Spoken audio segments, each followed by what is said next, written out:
हडपसर खरं तर अत्यंत बकाल आहे. दुर्दैवानं ते आहे शिरूर लोकसभा मतदारसंघात. त्यामुळे पुणे शहराचा जो खासदार आहे तो त्या ठिकाणी लक्ष देत नाही. 30 वर्ष होऊन गेलेली आहेत ते कॉर्पोरेशनमध्ये तो भाग घेऊन, परंतु दुर्दैवानं आजही त्या ठिकाणी कुठल्याही प्रकारच्या सुविधा नाही. एकही फुटपाथ नाही हडपसरला.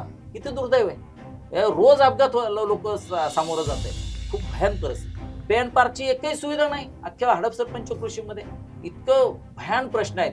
70% ठिकाणी तर पिण्याचं पाणी आणि गटराचं पाणी कायम नळांमधून एकत्र वाहतंय. कारण जुन्या जलवाहिन्या झालेल्या आहेत, त्या फुटलेल्या आहेत भिडाच्या, त्याच्यामध्ये पाणी पाझरून आतमध्ये जातंय. महानगरपालिकेची, इथल्या प्रशासनाची दुर्दैवाने हे सगळं सांभाळण्याची क्षमता नाहीये. कचऱ्याचा प्रश्न त्या ठिकाणी कॉम्पॅक्टर येत नाहीयेत.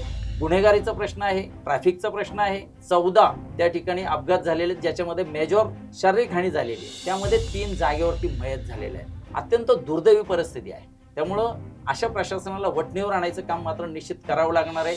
शववाहिनी का सुरू केली तर ती समाजातली गरज. कारण लोकांना खांदेकरी सुद्धा मिळत नाहीत. हडपसरला प्रत्येक जो माणूस आहे तो आज शहीद भगतसिंगच्या ॲम्ब्युलन्स शववाहिनीवरतीच त्याचा शेवटचा प्रवास पूर्ण करतो. म्हणजे ज्यावेळी आम्ही प्रचाराला जातो तो लोक स्वतःहून सांगतात की आम्हाला तुमच्याच खांद्यावर जायचंय आहे, आम्ही तुमच्याच पाठीशी आहोत. आज अशा पद्धतीचं स्वतःहून लोकांचं आज त्या ठिकाणी प्रतिक्रिया आहे. कॉर्पोरेशनचे अधिकृत टँकर रोज टँकर पॉईंटवरती भरले जातात आणि सोसायट्या, घरं या ठिकाणी टँकरनं पाणी पुरवलं जातं.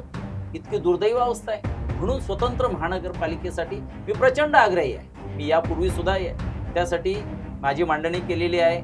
साधारण 1200 लोकांना कुत्री चावलीत. ही चेष्टा नाहीये.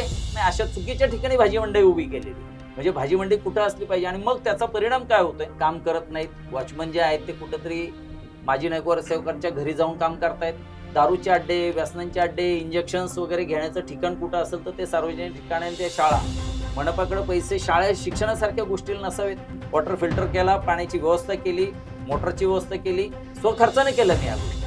टॉयलेटचा असाच प्रश्न होता. एक आयडियल टॉयलेट मी हडपसरला बनवून ठेवलं. आम्ही आमच्या स्वतःच्या स्वखर्चाने त्या ठिकाणी ट्रॅफिकची चौकी हडपसर गाडीच्या चौकामध्ये उभी केली आणि त्याच्या माध्यमातून जे प्रश्न सुटला हे केवळ फोटोमधले आणि त्यांच्या जयंती आणि मोठमोठाले स्पीकर लावायला माझा कायमच विरोध राहील. हडपसरचे वॉर्ड ऑफिसरचं वाक्य आहे, तुमच्यासारखा जर नगरसेवक झाला तर आम्हाला निधीची अजिबात कमी पडणार.